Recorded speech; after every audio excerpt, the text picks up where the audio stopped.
Tonight I'm going to be doing a brief discussion about 3D technologies in healthcare with a focus on research. Now I come by this knowledge, most of it pretty honestly. I'm an industrial designer at in the research department at Toronto Rehabilitation Institute, one of 4 partner organizations that makes up the University Health Network, along with Toronto Western Hospital, Toronto General Hospital, and Princess Margaret Cancer Centre. Now, our research department is made up of 9 different teams, each with their own specializations.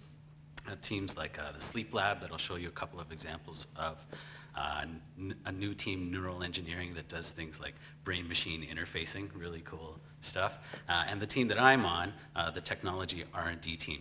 Now, part of our role is to provide support to all the other groups by helping them to design and build any sort of equipment that they might need to conduct their studies. That means we get access to some amazing workshops. We've got a full electronics setup, we've got a well-appointed machine shop, and of course we have access to some fantastic rapid prototyping equipment. Now, 3D technologies are probably a lot older than you might realize. Over 100 years ago, you could go to the hospital and get an x-ray done. Now, this is of my daughter's broken toe. I realize it's not 3D, but it was really the first look inside a person's body without having to open them up. Now, at some point between your conception and your birth, either your mom or your doctor would have wanted to take a look at you, make sure you're doing okay. So this is an ultrasound image, again, of my daughter, Charlotte. Yes, I do have a bit of an odd family photo album. It's not very high resolution, but you can see that she's doing okay there. Now, by the time my second child came around, if I hadn't been completely freaked out that I was being a new dad again, I would have asked to have one of these taken. Now, this is a 3D ultrasound. Now it's starting to get really interesting. Our scanners are very different. This is the Cadillac of medical imaging. This is an MRI photo. You can see there's huge amounts of information here, lots of detail. It can differentiate between different tissue types. You can sort of selectively look at different organs and pull out any information that you might need for some of the printing examples I'll show you in a bit. You can even make movies. Oh, unfortunately, it's not playing, but MRIs can make movies now. The computer processing power and storage capabilities can really make some amazing things happen. Oh, no.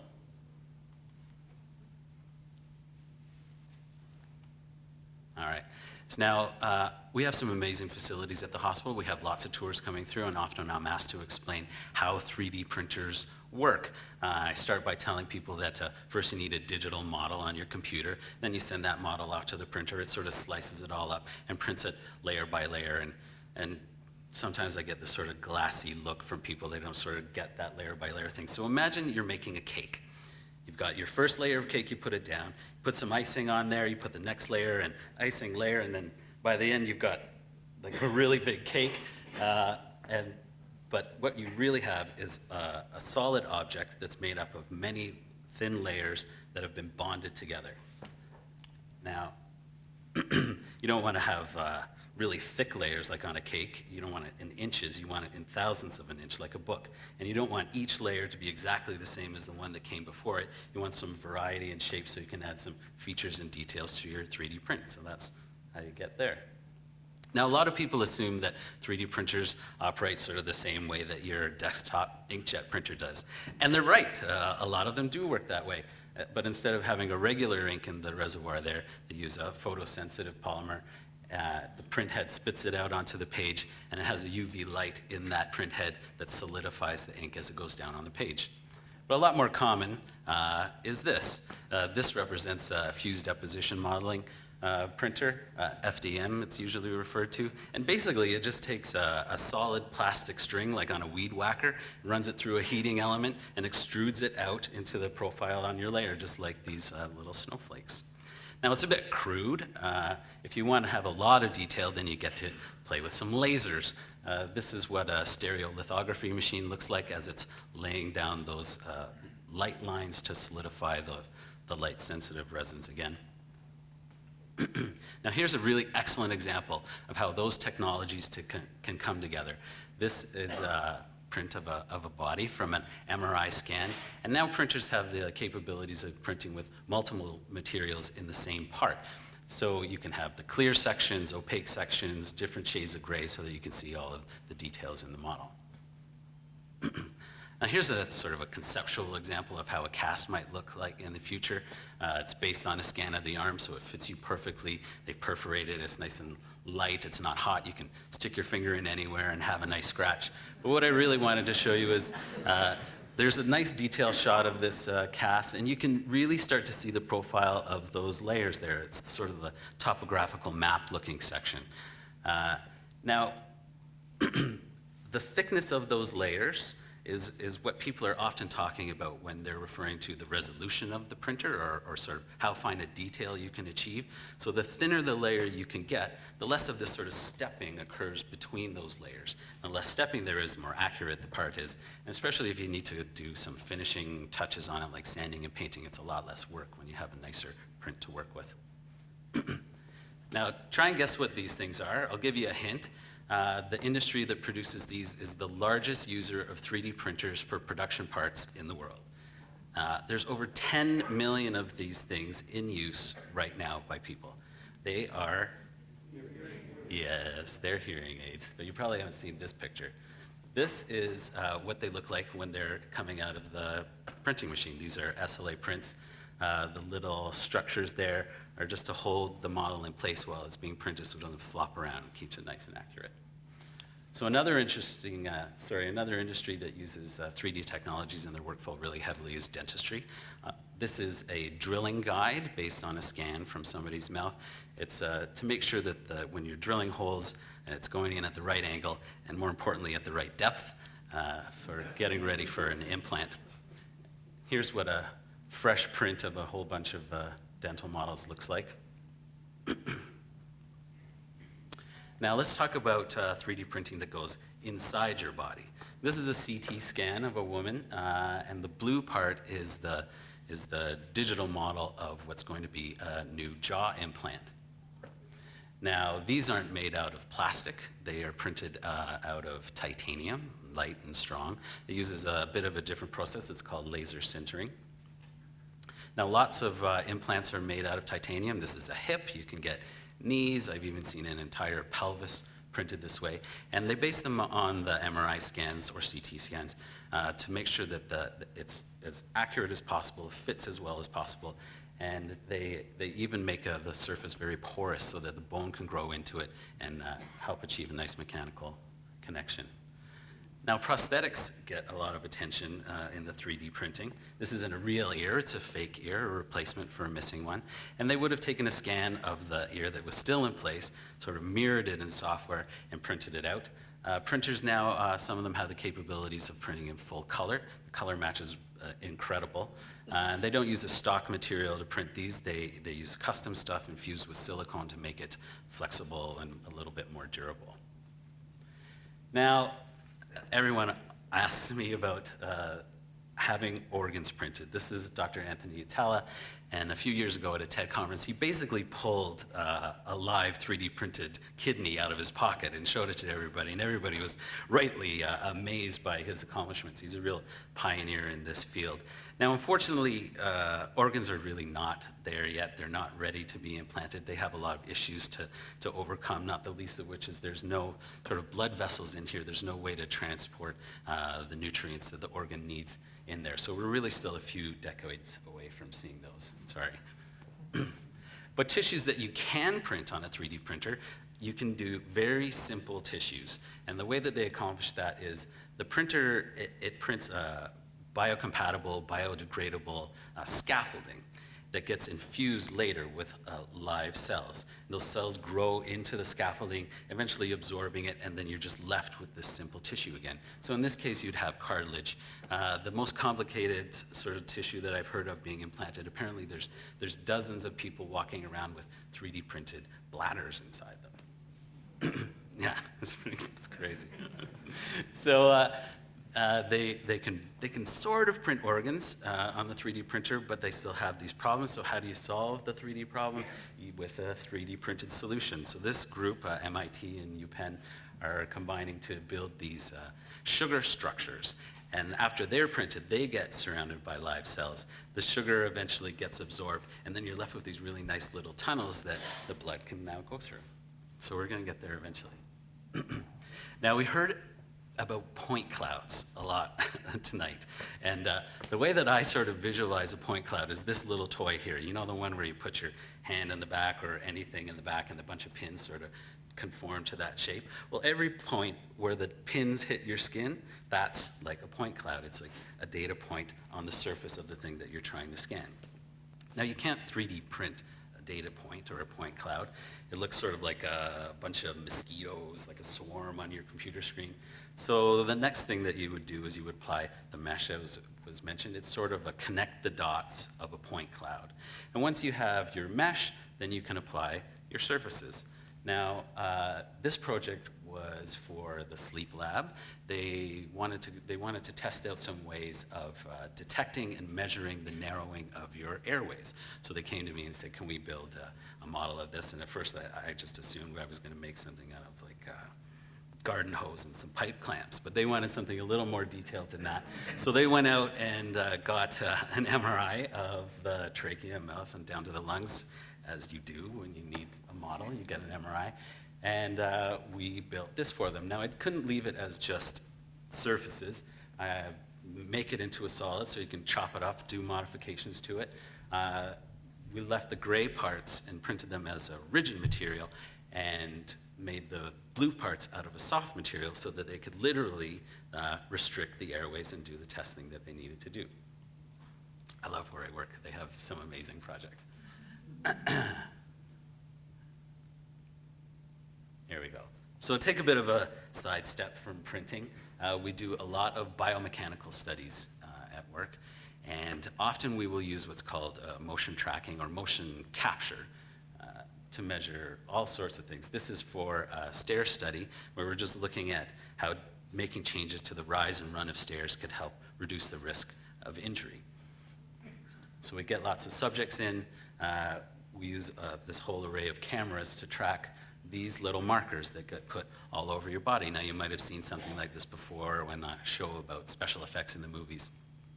But instead of sort of mapping some computer graphics onto the model and making them into like Gollum or something like that, we synchronize it with information from other sensors, things like load cells or force plates, EMG sensors, to really figure out what is going on here. Now, this is what the computer sees. These are the markers in motion. And it's pretty obvious what you're looking at. Not bad. Now, this is a little more interesting, though. Okay, so here are the markers that we gathered while we were doing a handrail study. So the gray line across the middle represents the handrail, and in a couple of seconds, you'll start to see a green line sort of going across the screen. Now, that is the subject's wrist. And what we're trying to figure out with this handrail study is what is the ideal height to have it at so you can grab it while you're falling, okay? So see if you can follow the hand and tell when they fall.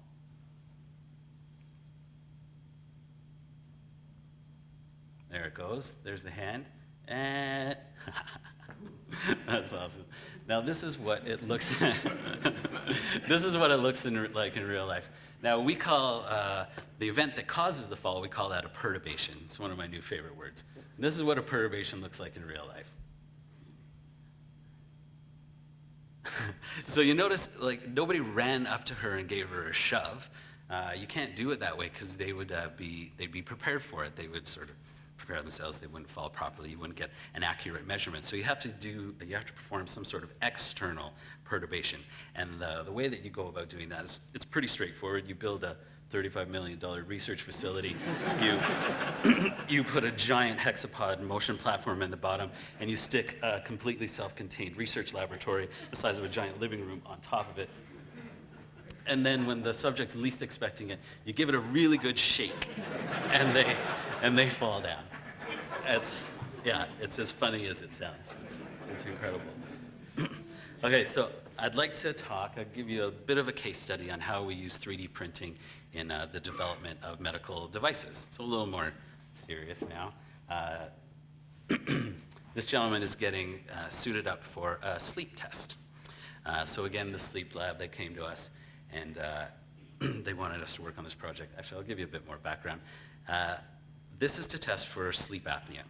Now, sleep apnea is a pretty serious condition tied in with a bunch of other things. If you have sleep apnea, your likelihood of having a heart attack or a stroke is hugely increased. There's about 8% of Canadians have sleep apnea, but a very small percentage of them are actually diagnosed with it. And the reasons for that are, there's a few. One is you have to go through this sort of process and get all wired up and go into a sleep lab. It can take up to 2 years to get an appointment to have one of these tests, and they're really expensive. So the project that the sleep team came to us with was they wanted some help in designing and building a really cheap, easy to use, accurate way of diagnosing sleep apnea. So the way they want to do that is to use a microphone and listen to your breath sounds and analyze them on a computer off-site later. And so we built just a quick one-off little microphone holder, and we slapped it on top of a mask that we had chopped the front off of. So we really sort of Frankensteined something together, just a one-off, and then we give it to the researcher, and they go off and they sort of do their initial testing to see if it's going to work. Now, of course, it had some reasonably good results, but they came back to us and said, we really can't hear the breath sounds from both nostrils and the mouth, so how can we capture all of that? But we want to keep a single microphone. Okay. So we decided to try and funnel it all towards the microphone. But there's no sort of literature on the direction or shape of breath that comes out of your mouth. There's no scanner that can scan your hot breathing. So what we did was grabbed a bunch of the researchers from the lab, dragged them outside on a night like tonight, absolutely frigid, and took photographs of their breath coming out of their face. And so sort of old school, which I guess it's not really old school, I'm still using computers and cameras, but in this context it's old school. We modeled up a 3D version of breath that we could design the funnel around, right? And each time we make a version, we do a print of it to check and make sure that it's working or not. So we put the electronics on, you put the power supply on, you just sort of cobble this thing together. But now we're doing a full 3D print of the whole thing. And again, we give it to the researcher to go off and do their testing. These are just some more of the modifications. And this is the what we call the G1, the first generation version that was really all put together and useful for the researchers. So they have this mask, and they go and do a nice little study. It worked fine. They say, oh, it's going really well. We need some more. So we print 10 more. And of course, it continues to get better and better. They say, we're going to expand it. We need 10 more and 10 more and 10 more. So by the end of it, we ended up printing, I think, 50 or 60 of these things. And the nice thing about the 3D printers is, once you've got the model, you just keep pressing the button until it's done. So they did this study and came back to us and said, oh my goodness, it really works great. It's as good as the sleep lab. We want to do a huge study now. They're talking about like hundreds and thousands, and they're not talking about tens anymore. So one of the amazing things about these 3D printers is they'll print anything. They don't care what the shape is. The printer doesn't care what the geometry is. They could care less whether it's manufacturable or not. And in this case, the success of the study means that I literally have to go back to the drawing board and completely redesign the thing so that it can have a mold made. Now this is the CAD of what the final version looks like. Here's just a smattering of the samples that we printed. These are just the ones that were left under my desk that hadn't been packed away yet. This is my son's favorite view of the mask. I don't know if you see what I see, but now another really good use of the 3D printer, especially having a nice accurate one, is before you send that model off to have the tooling done, before you spend thousands and thousands of dollars of having your final mold made, you just print up one last thing and you check every last detail before you send it off and spend that money. Now these are the first samples off the tool. They come in, and as hard as you work at it, it's never quite perfect. You never sort of send them the perfect thing. You make some minor adjustments, hope they can be done without too much expense. And here ultimately is our final production version, just ready to go out and do their trials, all electronics installed. Sorry, I do want to show you that one. So on the left of your screen, this is a computer rendering of the mask. And on the right of the screen is a photograph of the production mask. they look exactly the same, and that's just what you want. You want predictability by the time you get to tooling. You want to know exactly what you're going to get. Now, to have accomplished all of that, like I mentioned, you need millions of dollars to do it. You need a full trained staff, lots of technicians, really inaccessible to most of us. But as was brought up before, the technologies are becoming more and more accessible. This little exoskeleton and definitely this little hand prosthetic were printed on a MakerBot. There's actually one outside in the waiting room. You know, the little printer, it's $2,000 you can get it, instead of hundreds of $1,000s for the really high-end stuff. Now, a great thing that the inventor of this device did was he put it up online to a free 3D file sharing service. So now anybody can download it. And not only can they download it, what often happens with sort of an open source kind of project is after you download it and modify it, if you made it better in any way, it gets uploaded again, and now that version is available for everybody to use. And if you don't have $2,000 to buy your personal printer, they're so popular now they have their own stores that sell just these things. If you don't have that money, you could just upload it to a printing service. You don't have to buy the printer at all. You can have somebody else make it for you and save your cost that way. Now, I'm gonna talk about the Kinect Xbox sensor, and absolutely it's a scanner. I have a picture of that in the end that we can ignore now. But what it also does, at least this is the Xbox One, it's the newer version. You can buy it, I think you can't buy it separate from the console, but you can buy it with the console, get yourself a brand new video game system for around $500. It comes with the Kinect sensor, and what it really has turned into is a biomechanics lab in a box, off the shelf. You get free software download. You can access all of the capabilities of it. It's a full skeleton tracker, and most importantly, on this new version, they've added muscle and force estimation, amazing, and heart rate capabilities. So now you really have access to all of these tools, the biomechanics, the scanning. You can upload your printers to the 3D printing house and have it all done, and now you can make anything that you want. And that's the end of my talk. Thank you very much, everybody. Good night.